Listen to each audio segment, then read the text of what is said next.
vous arrêter. Je suis très en colère. Écoutez, vous êtes rapide. C'est pour ça que vous êtes coupé de la réalité. Bonsoir mon cher Philippe. Bonsoir Julien. Président et cofondateur notamment du think tank Vaesolis. Qui n'est pas un think tank, mais c'est bien quand même. Qui n'est pas un think tank, qui est un... Bon, c'est une agence qui fait du conseil en communication stratégique. Pardon pour Je vous en prie. cet égard de langage. Alors ce soir, vous avez décidé de nous parler non pas de cet épilogue aujourd'hui sur la Suisse, Philippe, mais de Hong Kong. C'est de Hong Kong que vous voulez nous parler. Pourquoi ? Oui, alors je vous rassure, je tiens moi aussi à dire chapeau aux Suisses et condoléances à l'équipe de France. Mais enfin, le monde ne s'arrête ni à Paris, ni à Berne, ni même à Bucarest. Et je vous invite effectivement à m'accompagner un peu plus à l'est, Julien, dans cette ancienne colonie britannique rétrocédée à la Chine en 1997. Alors ceux qui sont assez vieux pour se le rappeler ont sans doute comme moi le souvenir ému du spectacle des soldats de Sa Majesté repliant l'Union Jack dans un cérémonial saut british, Oui. avant que le dernier gouverneur n'embarque sur un yacht de Sa Majesté et puis quitte définitivement la baie de Hong Kong, son drapeau sous le bras. Alors à l'époque, on pouvait s'inquiéter pour l'avenir politique de l'île, mais il y avait des garanties. On pouvait honnêtement se dire que les Chinois respecteraient le fameux principe un pays, deux systèmes et que la prospérité économique nourrirait l'émancipation politique. Et 24 ans après, Philippe, que se passe-t-il ? Eh bien, c'est hélas très clair. La Chine a en réalité annexé Hong Kong où elle est en train d'abolir les dernières libertés qui subsistaient de l'ère britannique.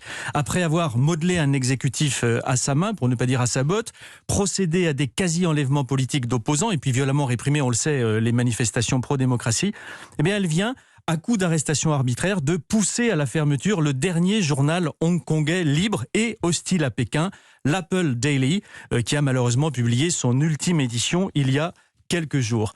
Et c'est sur l'aventure du fondateur de ce journal que je voudrais m'arrêter un instant avec vous, tant elle est riche d'enseignements sur la considération dans laquelle la Chine tient le mérite et la liberté. L'Apple Daily, il avait été créé en 1995 par un homme assez exceptionnel, Jimmy Lai, qui a commencé tout en bas de l'échelle comme porteur de valises à la gare de Canton à l'âge de 8 ans quand même, avant de se faufiler à Hong Kong, justement parce qu'il voulait vivre libre et réussir sa vie. Et ça a fonctionné ? Ah oui, ça c'est le moins qu'on puisse dire. Après avoir débuté à Hong Kong comme simple ouvrier dans une usine de textile, eh bien, il a développé la chaîne de vêtements Giordano dans une trentaine de pays. Il a développé des hôtels dans le monde entier. Il est devenu milliardaire. Ça, les Chinois n'avaient rien contre. Mais il a aussi créé un petit empire de médias qui défendait la démocratie à Hong Kong et qui épinglait les trafics des officiels. Ça, eh ben, devinez quoi, ça passait beaucoup moins bien. Alors j'ai échangé avec Jimmy Lai il y a à peu près un an. Il se savait menacé. On a même essayé de brûler sa maison. Et à ce moment-là, eh bien, il aurait très bien pu quitter Hong Kong pour le Canada ou encore pour Taïwan, des pays où s'étendait son empire. Mais il a voulu continuer à se battre aux côtés de ses journalistes. Eh bien, il a été arrêté sous des prétextes franchement risibles en août dernier.